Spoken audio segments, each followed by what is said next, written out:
Hi, I'm Carlos Younger, Hi, I'm William Goodwin. and today we'll be introducing our watch list players for the 2020 class.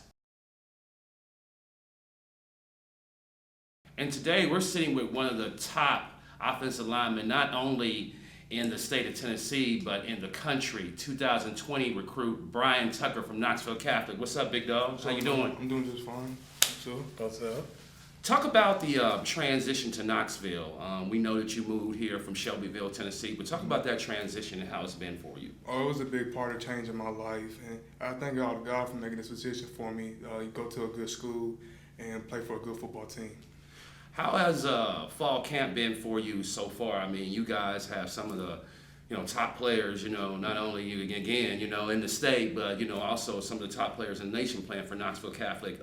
Talk about what the fall camp has been like for you, coming in as a ninth grader. Oh, it feels great. My players keep me on track and tell me what to do on plays and offensive line, especially my boy Kay Mays. He teaches me about the offensive fundamentals on the offensive line, plays, where to step and where to go, and I appreciate that for him doing that for me. I know you got two offers. Mm-hmm. You hadn't played a down of varsity football. Mm-hmm. That's awesome. How does that feel? Oh, it's a big blessing and honor. I thank God to God. I thank it to my family for putting me in this situation to go to a good school. And I'm blessed having two big old SEC offers. Talk a little bit about each of those offers, Brian. You got one, initially from Louisiana State University. Talk about getting that first offer and what it felt like for you. It was a big honor. I knew I was doing something great on the football field and off the field. And it's an honor, and I feel like I'm just got to keep on dominating on the football field no matter what. A few days later, the hometown school, the Tennessee Volunteers, offered you too as well. Talk a little bit about that offer. It was a big part too, receiving that big offer in the SEC South. And I've been in that school plenty of times, and it's an amazing school to visit, and it always excites me every time I go visit. What are your individual goals for you this year? Coming in, you're going to play a key role, for the Irish as they attempt to, go to back-to-back state championships. What is your expectations for yourself? Be a leader. My number one is being a leader for my team and setting a high tempo on the field and getting the players all ready, getting together, getting hyped.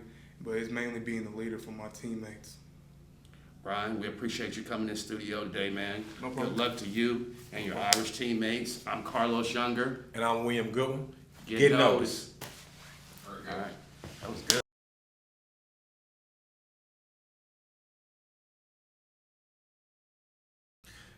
Now you have a Power 5 offer already on the table from the University of Tennessee. The hometown school stepped up and offered you first.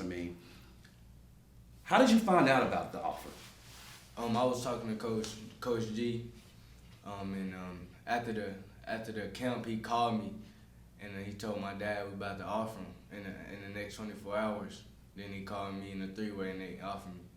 And now, we had a kid in studio, a 2021 kid, William. That's an eighth grader. Mm-hmm. That's an eighth grader. And this kid already has an offer from the University of Tennessee, Elijah Howard from the Webb School of Knoxville. Carlos, I said it before and I say it again. You don't get too many kids in East Tennessee like this kid here. This kid is the top player in East Tennessee since Leroy Thompson. You don't want to put a lot of pressure on a young player, but his game is just so refined. Last week, his first carry from scrimmage, he took it 67 yards for a touchdown. And then started high stepping. And we looked at each other. We've already known he was a special player, William. Because we had the opportunity to see him, sixth grade, seventh grade, Future Stars games with Josh Jones, etc.